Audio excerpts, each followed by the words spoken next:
ताज्या बातम्या पाहण्यासाठी धन्यवाद न्यूज चॅनलला सबस्क्राईब करा आणि बेल आयकॉनवर प्रेस करा। सांगोल्याची जनता आमदार शहाजीबापू पाटील यांना छप्पर फाडके मतदान करेल। मुख्यमंत्री एकनाथ शिंदे यांनी थेट व्यक्त केला विश्वास। नमस्कार मित्रांनो, धन्यवाद न्यूजमध्ये आपल्या सर्वांचे स्वागत। सांगोला विधानसभा मतदारसंघाचे महायुती शिवसेना अधिकृत उमेदवार ॲड शहाजीबापू पाटील यांच्या प्रचार सभेसाठी राज्याचे मुख्यमंत्री एकनाथ शिंदे हे सांगोला येथे आले होते। यावेळी त्यांनी तुफान फटकेबाजी करत आमदार शहाजीबापू पाटील यांचे कौतुक करत त्यांच्या खास स्टाईलमध्ये फटकेबाजी केली। पहा नेमकं काय म्हणलेत मुख्यमंत्री एकनाथ शिंदे।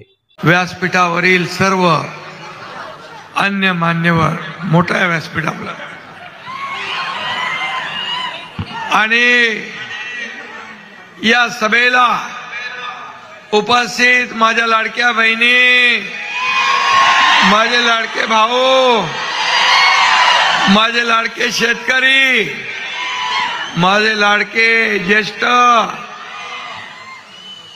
माझे लाडके वारकरी, माझे लाडके मतदार बांधव, भगिनी आणि पत्रकार मित्रांनो, सगळे माझे लाडके आहेत। आणि सगळ्यात लाडका शहाजीबापू पाटील, आपला शहाजीबापू अस्सल रांगडागडी आहे। काय ती भाषा, काय ते डायलॉग, सगळं एकदम ओके, बरोबर ना बापू? पण मी तुम्हाला सांगतो, जेवढी ग्रामीण भाषा तेवढी गोड भाषा, गोड आपला रांगडागडी आहे। आजची गर्दी बघून मला अगदी सगळं ओके वाटतंय।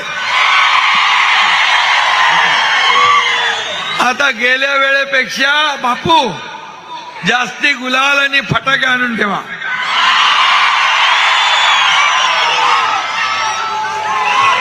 वीस तारखेला बापूला छप्पर फाड मत मिळाल्याशिवाय राहणार नाही। सांगोला येथे मुख्यमंत्री एकनाथ शिंदे यांनी तुफान फटकेबाजी करत लाडक्या बहिणी, लाडके शेतकरी, लाडके वारकरी यासह मतदारांना आपल्याकडे भावनिक करत साथ घातली। शहाजीबापू पाटील यांच्यावर देखील त्यांनी कौतुकाचा वर्षाव केल्याचे पाहायला मिळाले। याबद्दल तुम्हाला काय वाटतं नक्की कमेंट करा आणि व्हिडिओला शेअर करा। धन्यवाद।